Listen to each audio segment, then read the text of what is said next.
Legend, 1985. Before Top Gun made him a household name, Cruise starred in Legend, a dark fantasy epic directed by Ridley Scott. The film featured dazzling sets, mythical creatures, and Tim Curry in haunting prosthetics as the Lord of Darkness. Can you speak so of your bridal gown? Visually, it was breathtaking. Narratively, it's a mess. Legend was plagued by post-production nightmares. Universal feared the original 113 cut was too slow, so they slashed it down, hired Tangerine Dream for a synth-heavy score, and tried to repackage it for American teens. The result? A movie that critics called incoherent and tonally confused. Released in the US in April 1986, it earned only $15 million on a $24 million budget. Worse, it came out just weeks before Top Gun, meaning Cruise fans skipped it in favor of watching his another movie. Cocktail, 1988. Cocktail was a financial juggernaut, earning over $170 million worldwide. But let's be honest, it's widely regarded as one of Cruise's weakest movies. I think I can handle it. Based on a much darker novel, Cocktail was sanitized by Disney's Touchstone Pictures into a flashy, feel-good romance. Excuse me,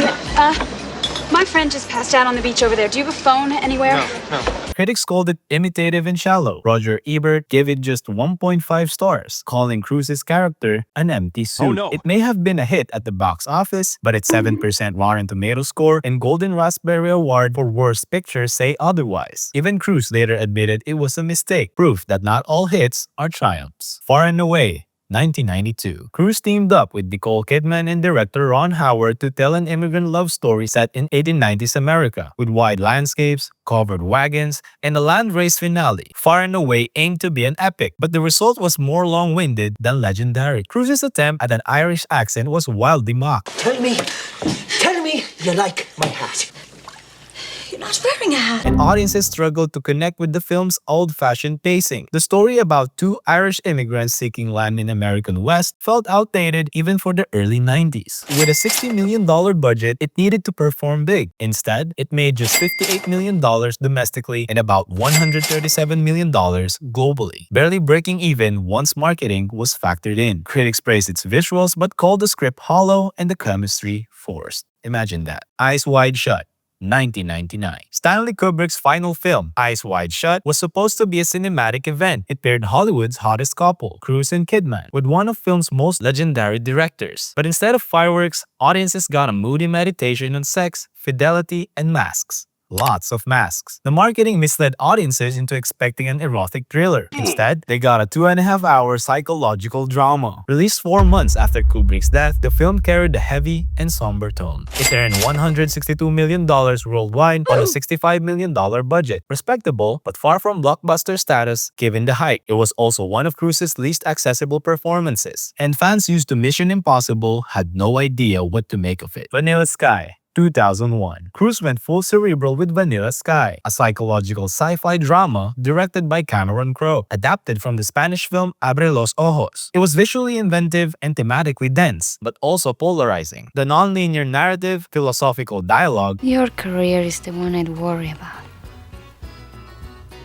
an ambiguous ending confused viewers. Critics accused the film of being self-indulgent and uneven. Despite a strong start at the box office, it dropped sharply after opening weekend. It earned $203 million globally on a $68 million budget. Technically a hit, but not by Cruise's usual standards. Lines for Lamps, 2007. In 2007, Cruise tried something bold, a dialogue-driven political drama about the war on terror, starring himself, Robert Redford, and Meryl Streep. Lines for Lambs was a think piece, not an action movie. Audiences were uninterested in a film that felt more like a political seminar. The structure was odd, 3 loosely connected conversations intercut with war footage, and the tone was more preachy than provocative. With a $35 million budget, it grossed just $15 million in the US and $63 million worldwide. Critics called it a PowerPoint presentation with actors. It was the first film from Cruise's revived United Artists Studio, and it nearly sank the company. Rock of Ages, 2012. Cruise took on a new role in Rock of Ages, literally.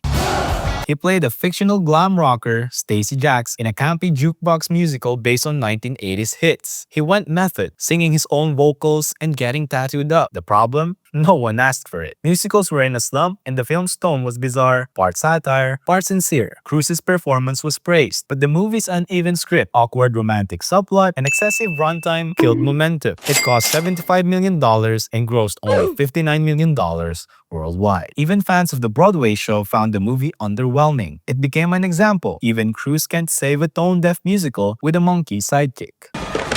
Hey, Stacy, you made it. Hey, man. Yeah. Hey, man. Now this.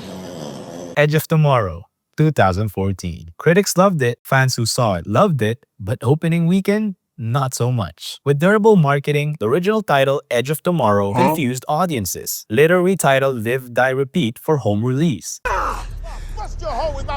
The film suffered from unclear messaging. Was it a war movie, a video game adaptation, or a comedy? It grossed $100 million domestically, disappointing for a film that cost nearly $180 million. Fortunately, strong international numbers and post-theatrical sales helped it break even. Today, it's considered one of Cruise's best sci-fi outings, and a sequel is still in development hell. American Made, 2017. Cruise reteamed with Edge of Tomorrow director Doug Liman for American Made, a smart, fast-paced biopic about Barry Seal, a pilot turned drug runner. It was a great film, but despite positive reviews and a charismatic performance, it struggled at the US box office. Released in late September with minimal marketing, it was buried under Oscar hopefuls and fall releases. It grossed $134 million worldwide on a $50 million budget. Not a disaster, but below expectations. Many blame Universal for failing to promote it effectively. Still, it remains one of Cruise's most underrated performances. Gibbs, regalos de me. Back off. Off. The Mummy, 2017. Universal had big dreams for its dark universe, a cinematic universe of monster movies. Starting with the Mummy reboot, they cast Cruise to anchor the franchise, hoping he could give horror the blockbuster treatment. The tone was confused. Was it horror, action, comedy? Critics slammed it for trying to be everything at once. Cruise's character, rewritten heavily under his influence, felt like a generic action hero, lacking depth or likability.